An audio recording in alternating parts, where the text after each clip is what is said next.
course, a very different defendant than James Carl Lee Davis. He was not childlike. He was probably, at that time, the most hated man in Texas. May still be the most hated man in Texas. And so we did not have that theme, of course, of childlike innocence who just somehow things snapped and went haywire in his poor damaged brain. Kenneth was portrayed by everyone who looked at him, prosecutors, newspapers, cops, everyone, as a horrible, horrible psychopath. A serial killer in the classic sense of the word, who, and this is almost unprecedented, there may have been others, almost unprecedented, had been given the death penalty and sent to death row for multiple murders when he was a very young man, had served a long, long prison sentence, 20-some-odd years, death penalty in Texas ruled unconstitutional, a sentence commuted to life, and ultimately paroled during a time of intense prison crowding in Texas. So he actually hit the streets again as a middle-aged man, when all the common wisdom is that most people burn out. Terrible violent crimes are typically done when you're young, and typically a young man. And not everybody, but almost everybody burns out. And you just don't see nearly as much among middle-aged people. And Kenneth had been, by all accounts, a good prisoner. He had very little in the way of misconduct. He had done his time for decades. And he got out and then became accused of multiple serial homicides again with that time period. So it was quite a thing for any juror or judge or anyone to consider of a person who could do that. And it chilled people to the bone. To the bone. And so we had that situation to deal with,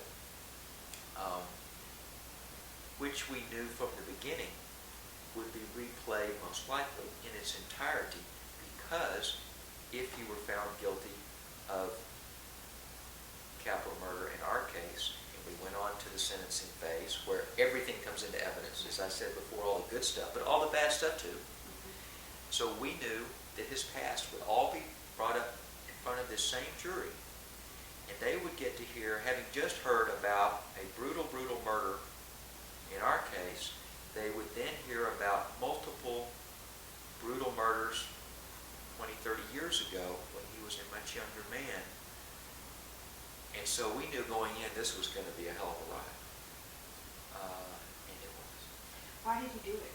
Why did he do it? Why did you do it? I mean, because Chris Gunner talked me into it. Because Gunner talked me into it, and he wanted to do it. He wanted to do the case because he's a much more hardworking lawyer than I am. He is a much more full of fire lawyer than I am. But he seeks out these impossible challenges, and I'm lazier than that. But Gunner saw this as a great lawyer would, as a tremendous challenge. God, it's like a surgeon being said, this guy has zero chance of living. Do you want to go do brain surgery? And Gunner, my recollection is Gunner went up there and asked for the appointment. I may be wrong, but he sure didn't turn it down. And I think he asked for it. I don't know. You can ask him that. But he saw this as a tremendous challenge, an opportunity, a once-in-a-lifetime deal. And he was right about all those things. Of course, it was also a ton of work. And he talked me into it because we're such great friends, and we've done the other case and all that. And I said, okay. And so that's how it happened. And by that time you were married. By that time I was married. Did you have kids at that point? I had kids at that time. I got married in '88. With my wife since '87. Got married in '88. We tried McDuff starting in January of '94. I remember because my mother had a serious stroke the month before. And I was having my house completely remodeled, which wasn't really as dramatic as my mother's stroke, but nonetheless, that all happened all at the same time as McDuff. It was a heck of a time in my life, I'll tell you that. But to answer your question, yes, I was married. When I married my wife, she had two little girls. So these were my stepdaughters, my daughters. See them as my daughters. They were little, and by that time, they were probably middle school, something like that, and we had had two more children who were born in 1988 and 1990, so that I had the two little ones as well.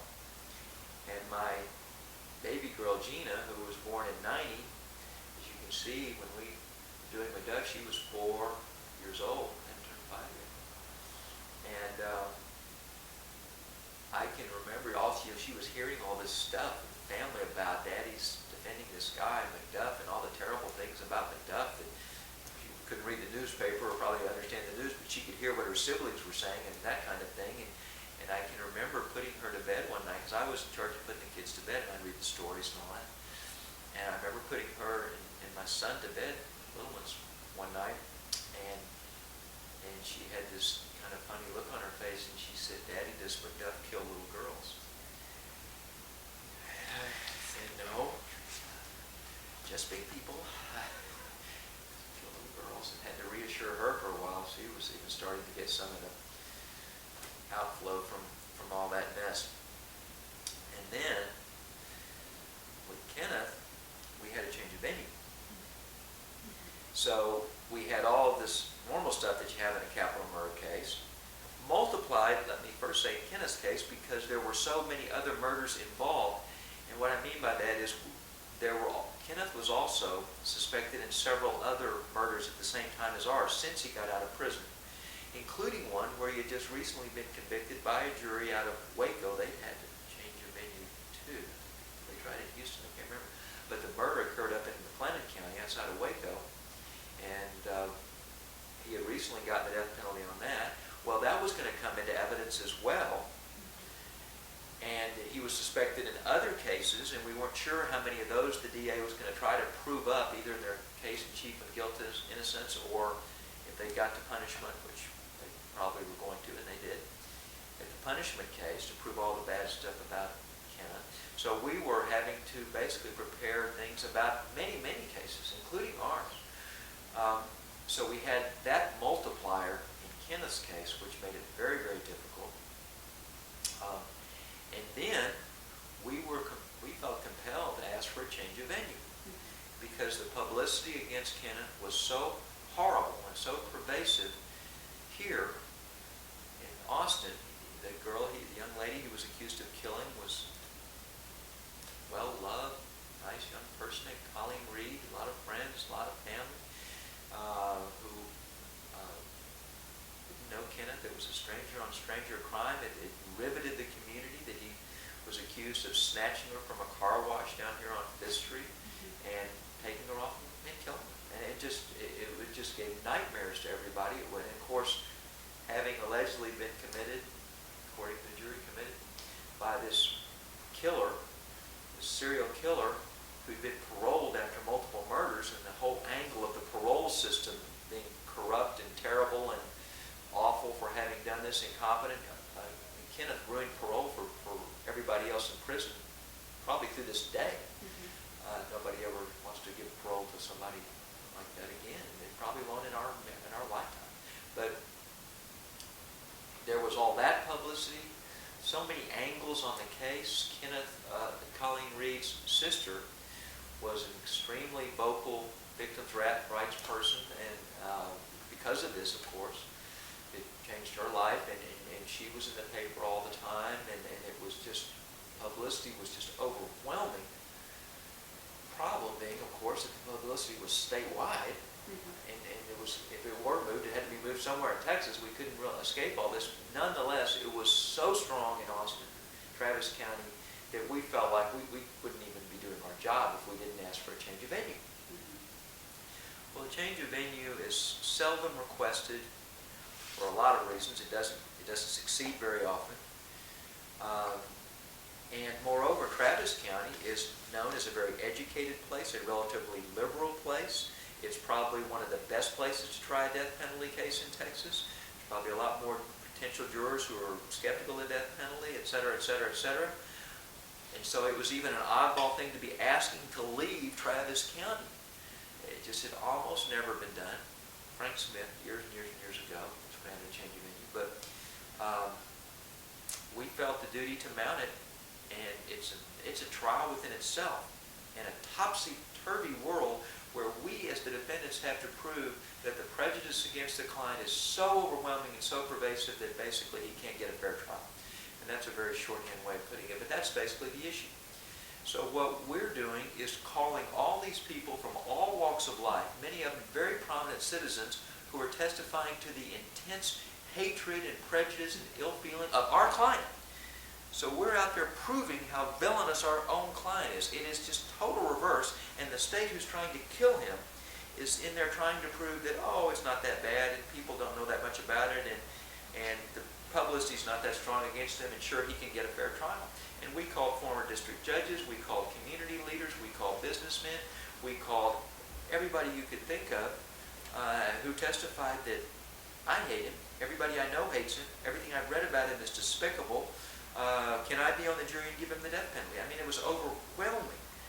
For days we went on with this testimony, and Will Flowers, the judge, who was a tough, tough judge, at the end of it said, "Motion's granted. I've never seen anything like this." That was his comment. And he granted it. And we ended up going to Seguin. We were going to go to Bandera. And something happened there. They couldn't take it. And we ended up going to Seguin, Guadalupe County. I think on the condition that the whole show went. That is, the judge and whatnot tried it. Sometimes you'll have a change of venue where the judge in the local county will try it.